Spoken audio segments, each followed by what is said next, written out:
Chey Davis is an associate professor of English at Delta College in University Center, Michigan. She would say that she teaches social justice under the guise of English. She has been making the implicit, explicit, and inviting students into the mysterious relationship between language and power for 16 years. She comes to experiential education through the lens of re-embodiment and somatics, believing that re-embodied cognition, movement, meditations, and this one is important for us in the audience today, attention to visceral responses, especially when discussing issues of power and privilege, are key to retention and transfer of learning. Chey Davis.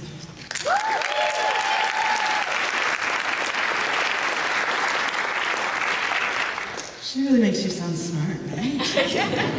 Wow. Oh, that's true. So that's good. I am Chey. I wanted to share some encouragement today. We've been talking about social justice. We've been talking about diversity. We've been talking about making change and digging deep and all that good stuff. And one thing that stands out to me is that diversity is an inside job. We can only legislate so far, right? Can't legislate how people think. It just doesn't work that way. The trick to accepting other people is accepting yourself. Have you ever heard that before? The trick to accepting other people is accepting yourself. So we all have these wonderful things about ourselves. We're EE educators, we will jump off cliffs, we will, get in boats, we will wear our vests and our flannel. I will not, but you will. Yes, right? We will wear hiking boots and chacos, and I will not, but you will, right? So that's good, yes? We carry ropes on our bags. I do not, but you do, and that's good. So we're happy about those things. I'm a farmer. You may not be. I have 4 sheep, and 4 turkeys, and 4 ducks, and 6 chickens, and 2 dogs, and 2 children, and neighbors, and right, so there's a lot going on. There's a lot going on. I have muck boots. I have a pair for you too. I have several pitchforks. I get very excited when I buy them. Very excited. You don't know. Hardware stores give me palpitations. It's so wonderful, right? I love that. I love being a farmer. I love messing with my sheep. I love harvesting their wool. I love spinning it. I love knitting. I love, right? All of those things I do. I love that. I have a partner. Her name is Wendy. She's an environmental biologist. She's very smart. She talks to me and I go, oh, what's for dinner? You found those mushrooms where? And we're doing what? Okay, right? So I'm an out and proud lesbian. I love my wife. I love my life. I love my children. I'm happy. And then I remember there was one time, a long, long time ago, and we hear voices, right? We all hear voices. And I remember listening to one of my voices. It caught me off guard. I used to work for refugee services. So I would be the person who would pick people up from the airport, who would make sure they had an apartment, food, clothes, all this stuff, that they weren't totally left alone in a country where they didn't speak any of the language and they didn't have any friends. That was my job. I loved it, loved it. It would wake me up every night at 3:30 in the morning in a panic. I've left someone at the airport. Someone is naked because of me, right? I mean, these things happen. But I know things, right? I am also, wait, a Negro. I know you didn't know, but it's true. It's true. So I'm a homo Negro farmer. Which tells me that I have some insight into oppression, maybe? No? And as a person who has some insight into oppression, right, I got this. Yeah, let's go to let's go to the session. I'm ready. Yes. I got it. But as a servant to my refugees, there was this little voice that I didn't quite hear until I did. And you know what that voice said? I don't trust that man. I don't trust that man from Somalia. I don't trust that man from the Middle East. I don't trust that man, that Muslim man. What? Who said that? Right? How Negro Farmer doesn't talk like that? Who is in my head speaking this garbage? Hello, it's the Homo Negro Farmer. What? I learned this weekend that because of sexism, racism, classism, all of our isms being the water we swim in, that we all have these voices that speak, but we don't all hear them all the time, right? And then I learned that some of us do hear it and do nothing about it. But why not?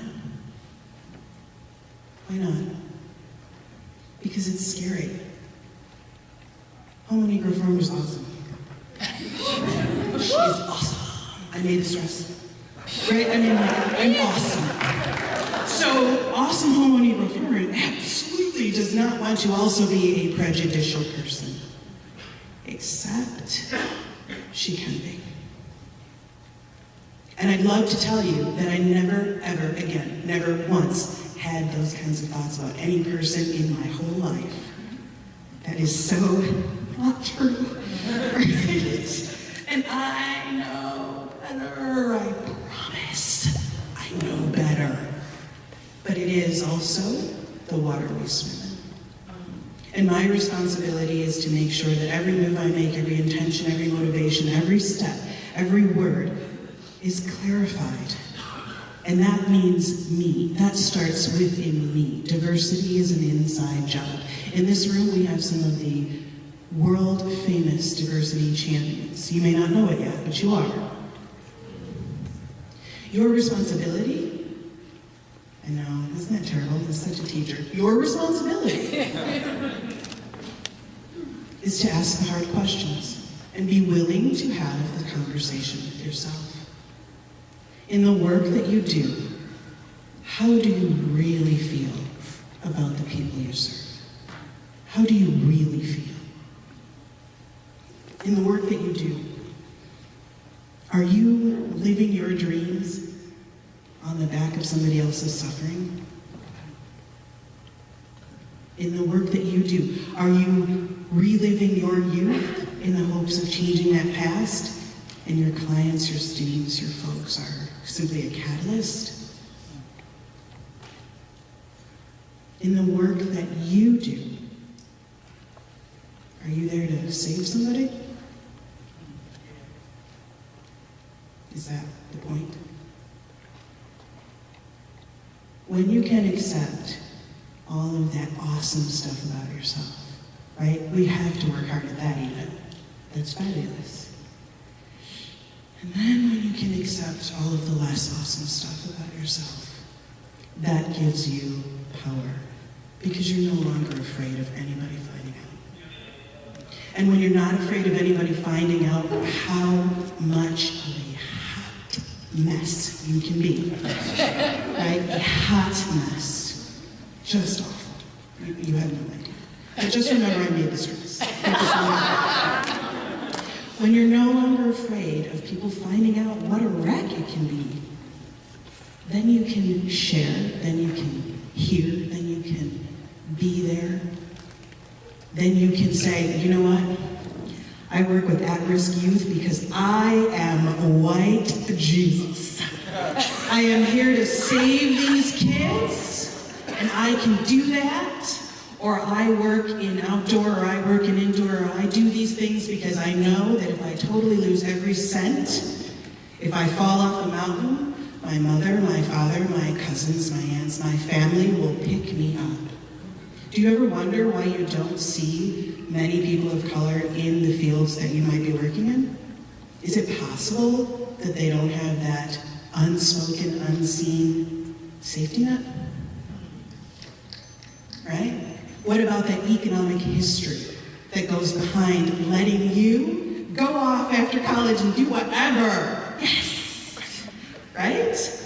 What if they don't have that economic history in the family?